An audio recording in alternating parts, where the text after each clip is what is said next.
अस्सलाम वालेकुम नाजरीन, आपका मेज़बान यासिर शामी आपकी खिदमत में हाजिर है और आप देख रहे हैं डेली पाकिस्तान फेसबुक लाइव। पूरी दुनिया से जिन लोगों ने डेली पाकिस्तान के पेज पे हमें ज्वाइन किया है उन्हें खुशामदीद कहेंगे।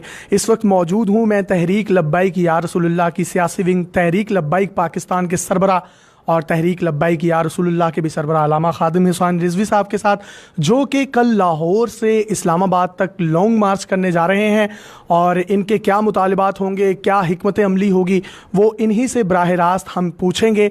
जबकि इनके सबसे पहले मुतालबे में एक मुतालबा ये है कि हॉलैंड की एम्बेसी को बंद किया जाए। नबी करीम सल्लल्लाहु अलैहि वसल्लम के खाके बनाए जा रहे हैं जबकि उनका साया ही नहीं था।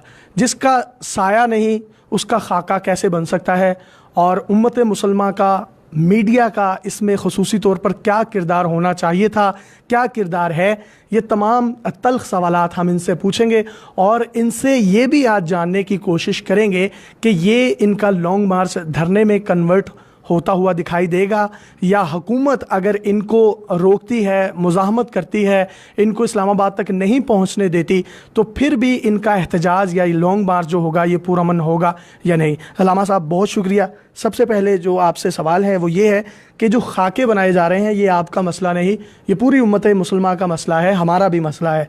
तो इसको आप किस तनाजुर में देखते हैं? पहली हुकूमतों को इसके ख़िलाफ़ कोई करारदाद या OIC में इसके ख़िलाफ़ कोई आवाज़ नहीं उठानी चाहिए थी? जी, बिस्मिल्लाहिर्रहमानिर्रहीम। आपकी तशरीफ़ आवरी का नहायत ही दिल की अथाह गहराइयों से शुक्रिया कि आप इस असास मसले में हमारे पास तशरीफ़ लाए। ये मसला उम्मत की बका का है। इमाम मालिक अलैहिर्रहमा से हारून रशीद ने जब पूछा था तो फरमाया मा बकाउल उम्मत बाद शत्म नबिया, कि अगर हुजूर के ख़िलाफ़ बात हो, हुजूर की उम्मत बदला न ले तो फिर सारी मर जाए। ज़िंदा रहने का उसे हक़ नहीं है। तो उम्मत अगर ज़िंदा रहना चाहती है तो फिर पूरी उम्मत को खड़े होकर हॉलैंड के गुस्ताखों को रोकना होगा, और उसमें एक आम मुसलमान से लेकर हाकिम वक्त तक सब की ज़िम्मेदारी जो है वो बराबर है और सबको काम करना चाहिए इसमें। अच्छा, अब बिजनेसमैन भी पैदा हो रहे हैं, फ़ौजी भी पैदा हो रहे हैं, डॉक्टर्स, इंजीनियर्स भी पैदा हो रहे हैं। क्या माए नूरुद्दीन जंगी नहीं पैदा कर सकती? असाज़ा नूरुद्दीन जंगी नहीं बना सकते? जो कोई भी उठता है और नबी करीम सल्लल्लाहु अलैहि वसल्लम की शान में गुस्ताखी कर देता है, नाउज़ बिल्लाह, तो ऐसे ओछे हथकंडों से हम किस तरीके से निपट सकते हैं? कोई हिकमत अमली है आपके पास? ये जो आपने बड़ा हसास सवाल किया, ये तो यही है कि इकबाल कहता है दीन गर्दत पुख्ता बेआदाब इश्क, दीन बगीर सोबत अरबाब इश्क, कि दीन जो है वो अरबाब इश्क से जब सीखेंगे तो फिर वही नूरुद्दीन जंगी की बातें बताएंगे ना। और जब दीन आप रोटी कमाने वालों से सीखे तो वो रोटी का ही दर्स देगा ना। इकबाल कहता है खिश्तरा में हमारे अव्वल काजमी नियात हुए बत बाबच्चा शाहीन दियात, कि हमारा जो मेमार था उसने पहले ईंट ही टेढ़ी रखी है और शाहीन बच्चों को बतखों का सबक पढ़ाया कि आप इतने लंबे सफ़र करते हैं रोज़ी के लिए, तो आप सुबह गटरों के अंदर अपना मुंह डालें और वहाँ रोज़ी खाएं। इकबाल कहता है जब शाहीन बच्चे को आप बतखों वाली आदतें बताएंगे तो फिर शाहीन बच्चा जो है वो नोए सुपर को तो नहीं लाता निगाह में, तो फिर तो वो गटरों के अंदर ही फिरते रहेंगे ना सारी ज़िंदगी। तनख्वाह कहाँ से बड़ी मिलती है, 2 नंबरी कहाँ से करनी है, 2 नंबर माल कैसे बेचना है। तो वो थे कि नूरुद्दीन जंगी ने जिसको साथ रखा सलाहुद्दीन अयूबी, मरने के बाद उसके घर कफन के पैसे भी नहीं थे, मुसलमानों ने चंदा करके सलाहुद्दीन अयूबी को दफन किया। अच्छा, मुझे आप ये बताएं, क्या आपने ही सिर्फ इस चीज़ का ठेका लिया हुआ है? इतनी बड़ी बड़ी खानकाहें हैं, इतने बड़े बड़े गद्दी नशीन हैं, मौलवी हजरात है, क्या उनका खाने पीने पे ही सारा स्टेटस रहेगा, सारी तवज्जो रहेगी? निकलना है तो सिर्फ अल्लामा खादिम हुसैन रिजवी ने ही निकलना है? ये उन लोगों के बारे में भी कुछ कहें ना। ये हैं तो आप लोगों की जमात के ही ना, आपके ही तमाम पैरोकार हैं। अगर पैरोकार नहीं भी तो उनका भी एक मजहबी स्टांस है। आपने ही ठेका लिया हुआ? मैंने नहीं लिया, लेकिन जिस तरह आप फरमा रहे थे ना कि भाई ये वो नूरुद्दीन जंगी कहाँ गया, तो इकबाल ने भी यही कहा था कि तूने पूछी है इमामत की हकीकत मुझसे, हक तुझे मेरी तरह साहिब असरार करे, है वही तेरे ज़माने का इमाम बरहक जो तुझे हाजिर व मौजूद से बेजार कर, मौत के आईने में दिखा कर तुझे रुख दोस्त, ज़िंदगी तेरे लिए और भी दुश्वार करे, दे के एहसास ज़ियां तेरा लहू गरमा दे, फ़क्र की सान चढ़ा के तुझे तलवार करे।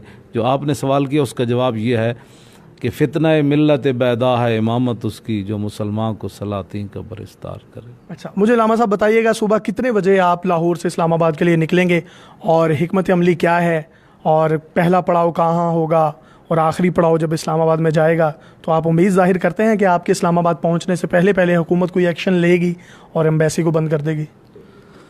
सुबह इंशाअल्लाह 2 बजे हज़रत दाता साहब अलैहि रहमा के मज़ार पुर अनवार से रवाना होंगे। 2 बजे का टाइम दिया है, हो सकता है कोई आधा घंटा लेट हो जाए, लेकिन 2 बजे का हमारा टाइम है। और रात पड़ाव जो है वो गुजरात में होगा, मराड़ी शरीफ में, पीर मोहम्मद अफजल कादरी साहब के वहाँ जो है वो मरकज़ में। तो इंशाअल्लाह राब्ते हर तरफ से लोग कर रहे हैं, तो ये हो सकता है कि अल्लाह ताला इनको हिदायत दे और ये हमारे निकलने से पहले जो है वो सफ़ीर उसका निकाल दें और अपना वापस बुला लें। और इनके ईमान का तकाज़ा यही है, पूरी उम्मत के ईमान का तकाज़ा यही है। पाकिस्तान की जो बुनियाद है, पाकिस्तान का मतलब क्या, ला इलाहा इल्लल्लाह मुहम्मदुर रसूलुल्लाह, लाखों लोगों ने जो मुसलमानों ने कुर्बानियाँ दी, उसका तकाज़ा यही है कि हमारे निकलने से पहले ये सफ़ीर निकाल दें। अच्छा, अगर वो सफ़ीर नहीं निकालते तो आप किसी जो है इंतहा पसंदी की तरफ जाएंगे इनके ख़िलाफ़, इन लोगों के ख़िलाफ़? इंतहा पसंदी ये नहीं है। आप ये सवाल करें कि क्या आप रसूलुल्लाह के लिए जान दे सकते हैं, तो इंशाअल्लाह हम, इंतहा पसंदी का लफ्ज़ बिल्कुल ही इस मसले में नहीं है। तो कुल्लु गुलुव्विन फ़ी हक़्क़ी तक़सीरुन, हमारे बुज़ुर्गों ने कानून लिखा है कि हुज़ूर की मोहब्बत में जितना भी कोई गुलुव करता चला जाए ना, आखिर वो कहेगा कि हक़ तो यह है कि हक़ अदा न हुआ। तो हम हुज़ूर के लिए जान देने के लिए तैयार हैं। और बहुत सारे लोग जो मुझे आकर मिल रहे हैं, तैयार ये करके आए हैं, उन्होंने अपने शापरों के अंदर कफन भी डाले हुए हैं। तो अगर हुकूमत ने रोकने की कोशिश की तो उसके लिए क्या हिकमत अमली होगी? कुछ भी नहीं, हम रुकने वाले तो हैं ही नहीं। ये हुज़ूर की इज़्ज़त के लिए रुकना तो फिर अपने आप को तो फिर ये झूठा साबित करना है कि हम तो आंसू गैस को देख कर रुक गए, ये गोली आ रही थी तो हम सिरे। इंशाअल्लाह अगर, मैं तो चाहता हूँ, ज़िंदगी बहुत बसर हो गई कि कोई गोली आए हुज़ूर के नाम पर मुझे, मेरे लिए, तो मैं उसको देख कर मुस्कराऊँगा कि इसी की तो तमन्ना थी, आज वो आ गई है। अच्छा, राजा ज़फ़रुल हक कमेटी के बाद शफ़क़त महमूद साहब जो है वो मौरूद इल्ज़ाम ठहरे और उनको वज़ीर तालीम बना दिया गया, तो इससे मुतल्लिक़ क्या कहेंगे आप?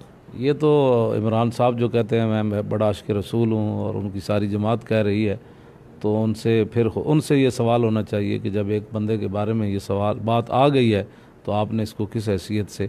वो ये कहते हैं कि हमें बहुत सारे मशाइख और उलमा ने इनको जो है वो साफ़ करार दे दिया है। तो वो मशाइख और उलमा क्यों नहीं निकलते ख़त्म नबूवत के मसले पर? तो इसीलिए नहीं निकलते कि वो उनके अपने अपने मफादात हैं। वो अगर कुव्वत फ़िरौन की दरपर्दा मुरीद, लानत है वो कौम के हक़ में कलीमुल्लाह। तो वो कुक्कड़ खा रहे हैं तो आप भी कुक्कड़ खा लें। जी, हमने तो फिर कलमा जो पढ़ा है, तो कलमा पढ़ने के बाद तो हुज़ूर ने फरमाया मोमिन की मिसाल उस ऊँट की तरह है जिसकी नकेल उसके मालिक के हाथ। दिलदा कलमा हर कोई पढ़दा, ज़बानी कलमा हर कोई पढ़दा, तो दिल दा पढ़दा कोई हो। तो जी, इन्होंने दिल का कलमा पढ़ा है, जबकि मैं इस बात पे डेली पाकिस्तान का पूरा इदारा अल्लामा खादिम हुसैन रिजवी के साथ है कि ये ख़त्म नबूवत का मसला, खाकों का मसला, कोई भी जो मसला है ये हमारी जानों से बढ़कर है और हमारी जानें भी इन पर कुर्बान हैं।